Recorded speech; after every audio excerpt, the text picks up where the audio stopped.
song played again and again. That girl, like something off a poster. That girl is a dime they say. That girl is a gun to my holster. And she's running through my mind all day. Hey, Shawty's like a melody in my head that I can't keep out. Got me singing like na na na na every day. It's like my iPod stuck on replay, replay.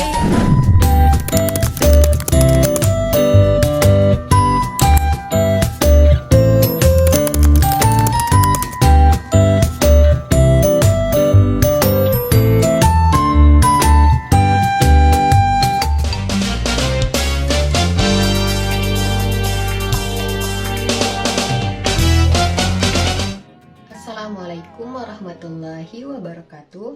Perkenalkan dengan saya Desi Mengsari, NIM 2203040209.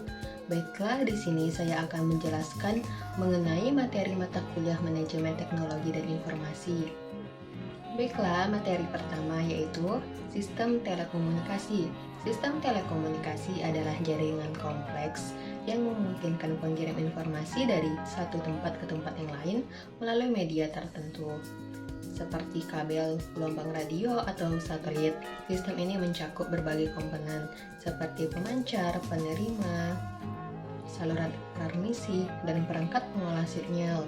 Telekomunikasi dapat digunakan untuk berbagai aplikasi seperti telepon, televisi, radio, internet, dan layanan data lainnya. Dua sisi sistem telekomunikasi. Yang pertama, sisi pengirim atau transmitter side. Di dalam sisi pengirim ada fungsi utama. Fungsi utama mengubah informasi atau data suara, gambar, video menjadi signal yang bisa ditransmisikan melalui media komunikasi. Ada komponen. Di dalam komponen ada pemancar, transmitter, mengubah data menjadi sinyal elektronik dan elektromagnetik. Ada encoder, mengkodekan data ke dalam format yang bisa dikirimkan. Modulator, modulasi sinyal agar sesuai dengan medium transmisi seperti gelombang radio atau kabel optik. Selanjutnya, ada antena atau pemancar. Untuk sinyal nirkabel, antena digunakan untuk memancar sinyal. Yang kedua, ada sisi penerima atau receiver side. Di dalam sisi penerima ada fungsi utama, menerima sinyal yang ditransmisikan dan mengubah kembali menjadi informasi yang bisa dimengerti oleh pengguna. Selanjutnya ada komponen. Di dalam komponen ada penerima, menerima sinyal dari media komunikasi. Selanjutnya ada dekomodulator, menghilangkan modulasi dari sinyal untuk mengembalikan data asli. Selanjutnya ada decoder, mengubah sinyal yang dikodekan menjadi format yang bisa dibaca atau dimengerti. Selanjutnya ada antena atau penerima. Untuk sinyal nirkabel, antena digunakan untuk menerima sinyal yang dipancarkan. Fungsi sistem telekomunikasi. Fungsi sistem telekomunikasi memiliki beberapa fungsi utama yang penting, antara lain transmisi informasi, yaitu mengirim data, suara, video, dan pesan teks dari satu ke tempat yang lain. Yang kedua ada koneksi, menghubungkan perangkat-perangkat komunikasi seperti telepon, komputer, dan perangkat lain untuk memungkinkan pertukaran informasi. Yang ketiga ada pengalihan, mengatur rute terbaik bagi data yang dikirim sehingga sampai ke tujuan dengan efisien.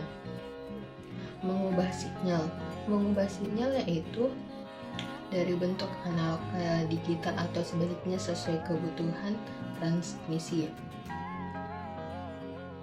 Penjelasan selanjutnya, media telekomunikasi. Media telekomunikasi adalah sarana yang digunakan untuk mengirimkan informasi dari satu ke tempat yang lain.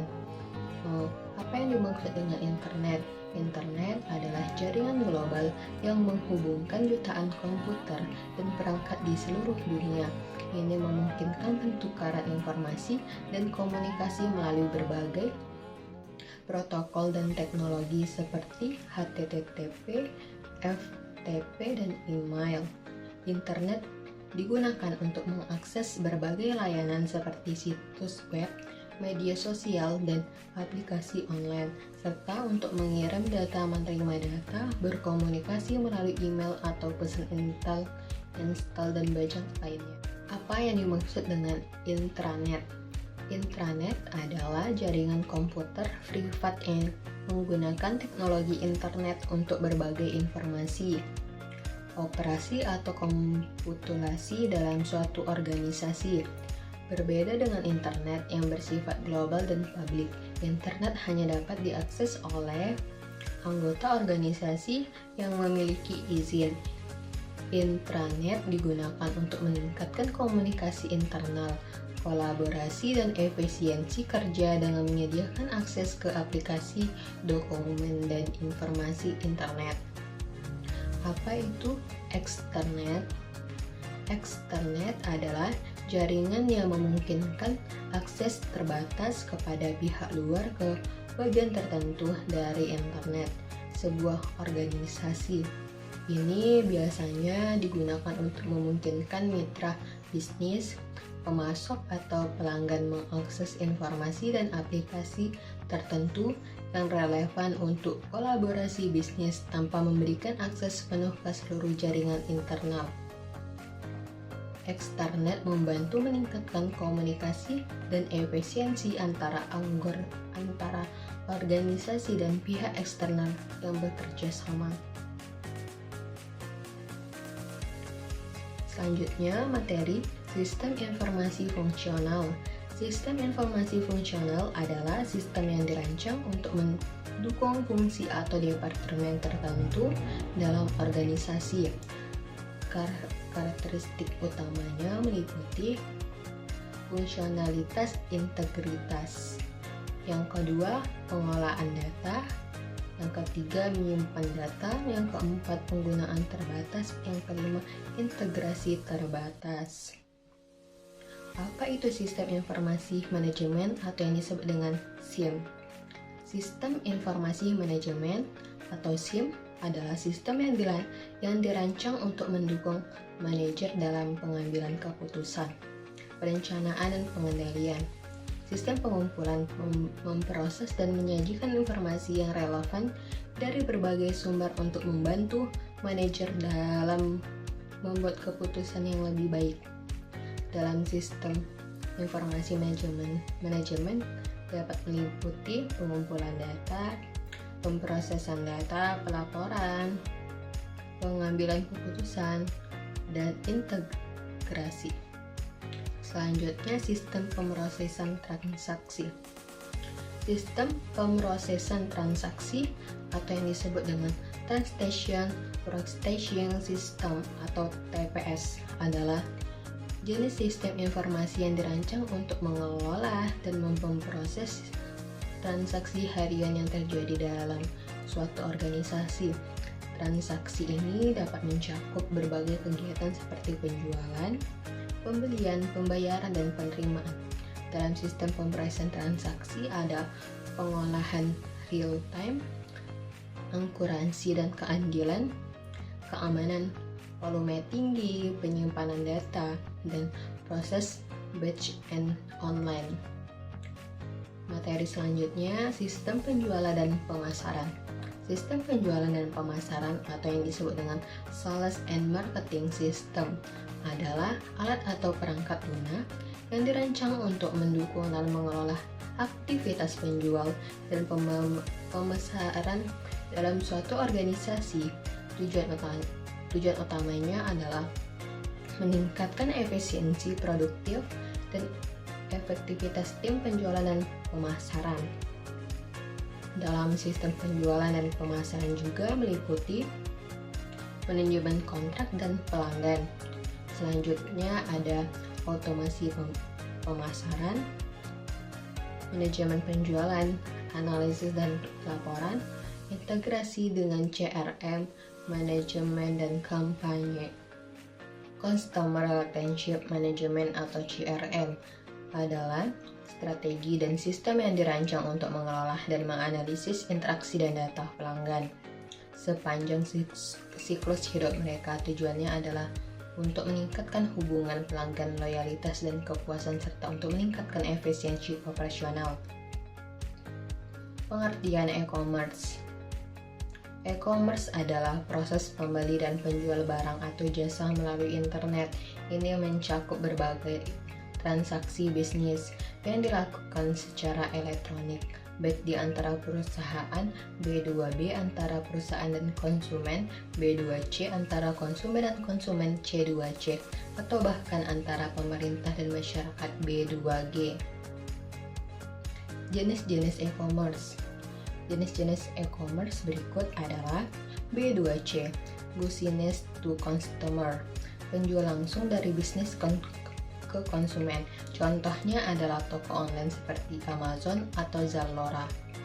B2B, business to business, transaksi antara bisnis seperti pemasok yang menjual produk kepada retail atau distributor. C2C, customer to consumer, individu menjadi kepada individu lainnya melalui platform seperti eBay atau OLX. C2B, individu menjual produk atau jasa kepada bisnis, misalnya platform freelance seperti Upwork atau Fiverr. B2G atau business to government, transaksi antara bisnis dan instansi pemerintah seperti pengadaan barang dan jasa untuk pemerintah. G2C, government to consumer, layanan pemerintah yang disediakan langsung kepada konsumen seperti pembayaran pajak atau layanan administrasi online. Keuntungan e-commerce. E-commerce menawarkan berbagai keuntungan baik untuk bisnis maupun konsumen. Berikut adalah beberapa manfaatnya. Akses global. Bisnis dapat menjangkau pasar global tanpa batasan geografis, memperluas potensi pelanggan di seluruh dunia.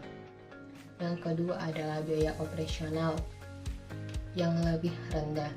Tanpa memerlukan ruang fisik, biaya untuk sewa tempat dan pengeluaran terkait dengan toko fisik dapat minimalisir.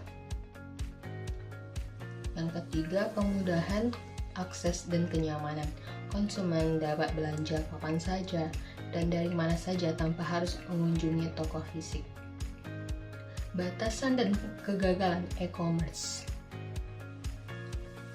Meskipun e-commerce menawarkan banyak keuntungan, ada beberapa batasan dan risiko yang perlu diperhatikan. 1. Keamanan privasi. Yang kedua, pengalaman pengguna. Yang ketiga, keterbatasan infrastruktur. Yang keempat, persaingan yang ketat. Selanjutnya, aplikasi business to consumer. Adalah beberapa aplikasi platform populer yang menerapkan model business to consumer, B2C.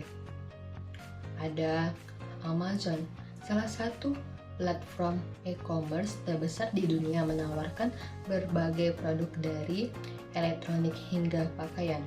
eBay, situs lelang dan e-commerce yang memungkinkan konsumen membeli dan menjual barang baru dan bekas. Alibaba, platform e-commerce besar yang menghubungkan konsumen dengan produk dari berbagai pemasok terutama di Asia. Penelitian pasar. Penelitian pasar adalah proses sistematis untuk mengumpulkan,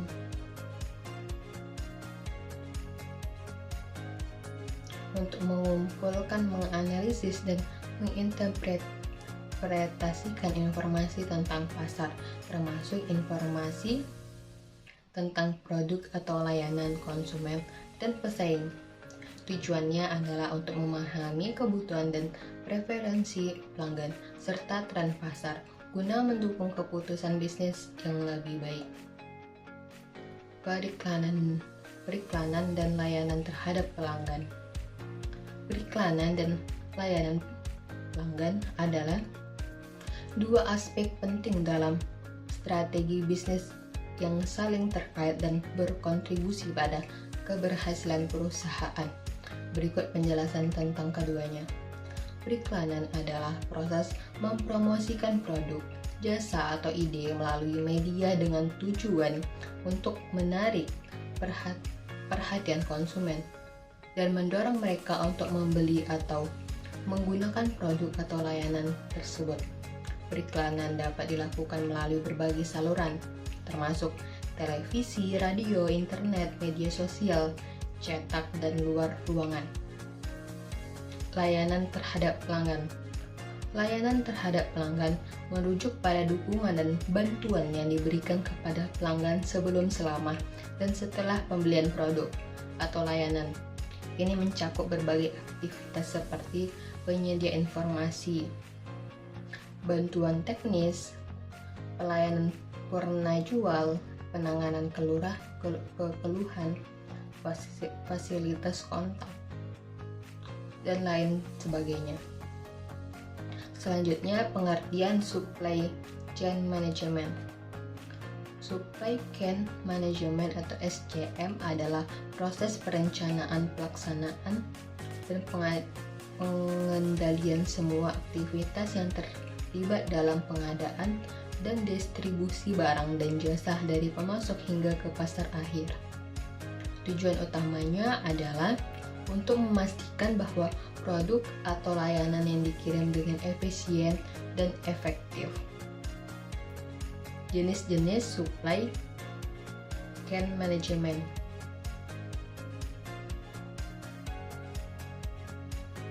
Yang pertama ada supply chain management tradisional. Fokusnya pada pengelolaan aliran barang dan jasa dari pemasok hingga pelanggan. Yang kedua ada demand chain management. Berfokus pada pengelolaan aliran informasi dari pelanggan untuk mengoptimalkan produksi dan distribusi. Selanjutnya ada supply chain integration. Menentukan pada koordinasi dan integrasi antara semua pihak yang terlibat dalam rantai pemasokan, termasuk pemasok, produsen, distributor, dan pengecer.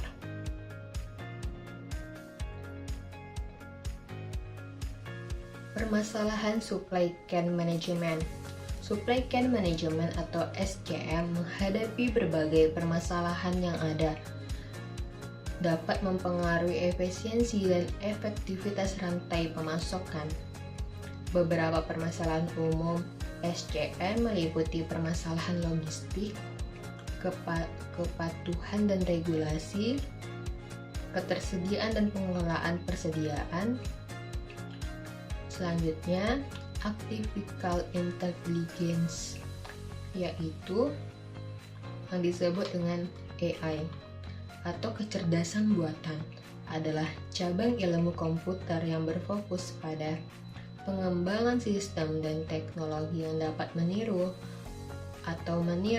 atau bahkan melampaui kemampuan kognitif manusia. AI bertujuan untuk menciptakan mesin dan program komputer yang dapat melakukan tugas-tugas yang biasanya memerlukan kecerdasan manusia seperti pemahaman bahasa, pengenalan pola, pengambilan keputusan, dan pemecahan masalah.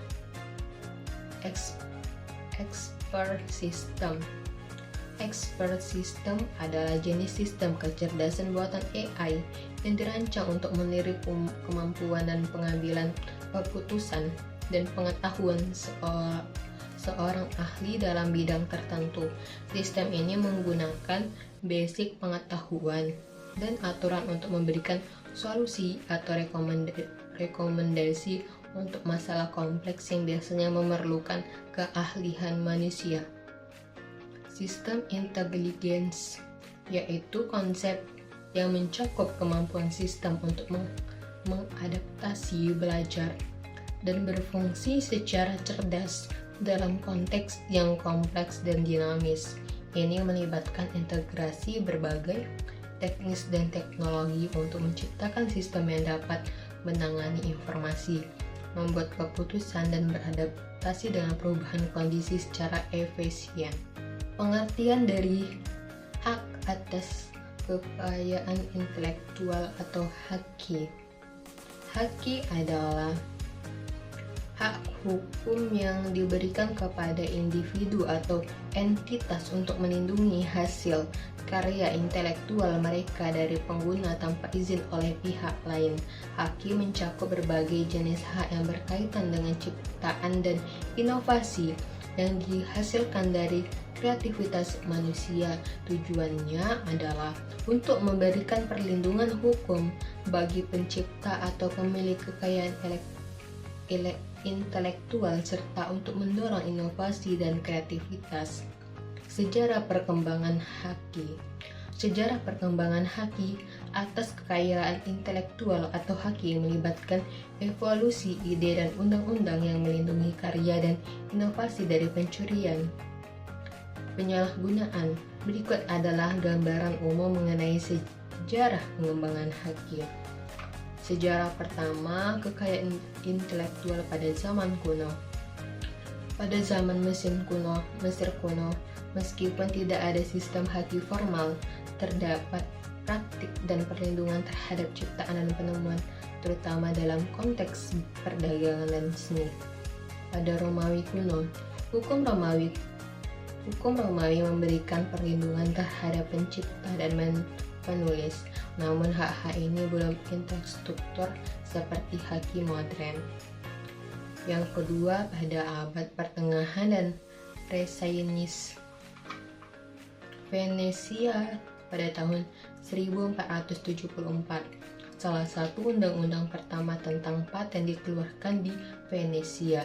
Undang-undang ini memberikan hak eksklusif kepada penemu untuk 10 tahun sebagai pembentuk perlindungan bagi penemuan baru.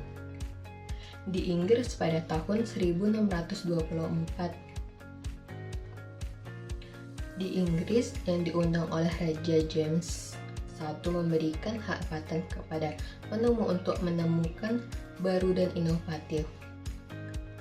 Adalah dasar bagi hukum paten modern. Yang ketiga, pada abad ke-18 dan ke-19, hak cipta pada tahun 1709, Inggris mengeluarkan yang dianggap sebagai undang-undang hak cipta pertama di dunia. Undang-undang ini memberikan hak eksklusif kepada penulis untuk mempublikasi dan distribusi karya mereka. Pada konvensi Paris pada tahun 1883, Konvensi internasional pertama untuk perlindungan kekayaan industri, termasuk paten dan merek dagang, ini merupakan langkah penting dalam membentuk perlindungan internasional untuk kekayaan intelektual. Pada abad ke-20, Konvensi Bern 1886. Konvensi Bern untuk perlindungan karya sastra dan seni diadakan yang menetapkan perlindungan hak cipta internasional untuk karya sastra dan seni.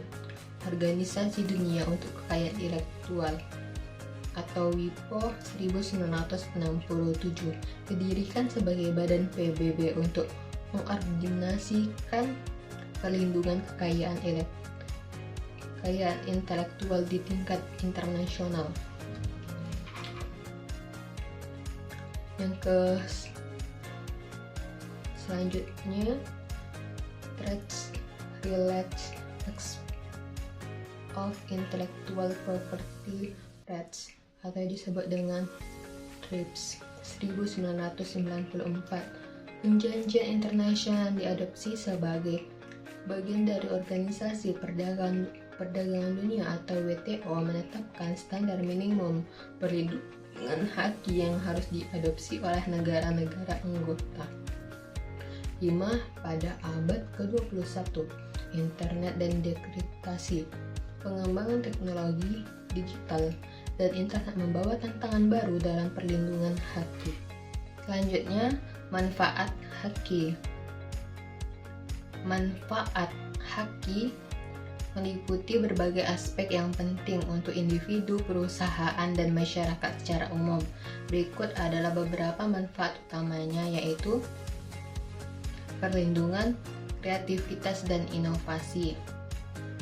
Yang kedua ada insentif ekonomi, dan yang ketiga ada peningkatan reputasi dan citra. Selanjutnya ada promosi inovasi. Selanjutnya ada mendorong investasi. Selanjutnya adalah pencegahan persaingan tidak sehat. Baiklah, sekian penjelasan dari materi mata kuliah Manajemen Teknologi dan Informasi. Sekian, saya tutup. Wassalamualaikum warahmatullahi wabarakatuh.